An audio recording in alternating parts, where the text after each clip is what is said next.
இந்த பர்டிகுலர் விமானத்துல அந்த பிக்சர் யாரோ எடுத்த ஒரு முக்கியமான அந்த வீடியோ இருக்கு பாத்தீங்களா, அது முக்கியமான ஆதாரமா இருக்கு. இந்த பர்டிகுலர் விமானத்துல 2 பேர் இருக்காங்க. பைலட் வந்து கேப்டன் ஒருத்தர், ஃபர்ஸ்ட் ஆபீசர் ஒருத்தர்.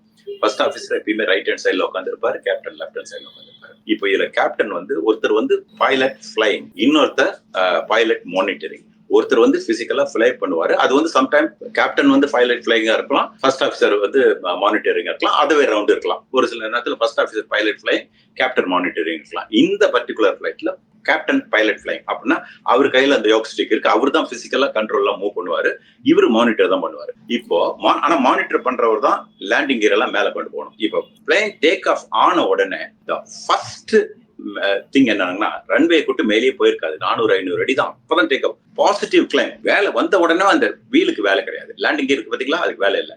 என்ன காரணம் அப்படின்னா, இந்த லேண்டிங் கியர் வந்து உங்களுக்கு டிராக் கொடுக்கும். டிராக்னா அந்த விண்ட் வந்து அதுல அடிச்சு அது வந்து வேகமா பிளேன் இன்னும் கொஞ்சம் ஸ்பீடப் பண்ண விடாது.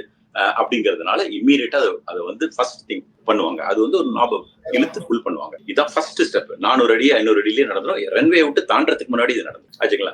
இந்த பர்டிகுலர் விமானத்துல அந்த பிக்சர் யாரோ எடுத்த ஒரு முக்கியமான அந்த வீடியோ இருக்கு பாத்தீங்களா, அது முக்கியமான ஆதாரமா இருக்கு.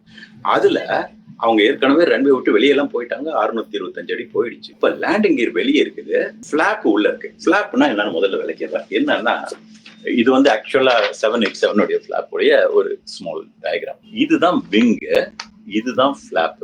இந்த விங் சர்ஃபேஸ் வந்து எவ்வளவு பெருசா இருக்கோ அவ்வளவு லிஃப்ட் கிடைக்கும். ஏன்னா ஆக்சுவலா இந்த சர்ஃபேஸ் மேல அந்த காத்து போறதுனால அந்த விங் வந்து லிஃப்ட் ஆகி பிளேன் லிஃப்ட் பண்ணுது. அப்ப எவ்வளவு சர்ஃபேஸ் பெருசா இருந்தாலும் லிஃப்ட் அதிகமா கிடைக்கும், ஆனா ஸ்பீடு கிடைக்காது. ஏன்னா டிராக், அதுவே வந்து டிராக் காரணமா இருக்கு. அதுதான் டேக் ஆஃபுக்கும் லேண்டிங்க்கும் முக்கியமா தேவை. என்ன காரணம் அப்படின்னா, டேக் ஆஃப் வந்து ஸ்லோவஸ்ட் ஸ்பீட்லயும், லேண்டிங் ஸ்லோவஸ்ட் கொஞ்சோண்டு ஸ்பீட்லயும் கொஞ்சம் இடத்துல பண்ணணும். ஏன்னா ரன்வே வந்து பாருங்க 11,000 யூஸ், அங்க வந்து 8,000 7,000 டேக் ஆஃப் ஆயிடும். பாத்தீங்கன்னா பாதி ரன்வேலயே இல்ல மேல. ஏன்னா அது கொஞ்சம் ஸ்பேர் ரன்வே இருக்குன்னு கொஞ்சம் விட்டுருக்காங்க. அதுக்கு மேல நம்ம எக்ஸ்ட்ரா ஸ்பேர் எல்லாம் விட்டுட்டு இருக்க முடியாது, பிராக்டிகலி சாத்தியம் இல்லை. ஏன்னா ரன்வே வந்து அவ்வளவு எக்ஸ்பென்சிவ் டு இது போடுறது. எனிவே அதுக்குள்ள போகலாம்.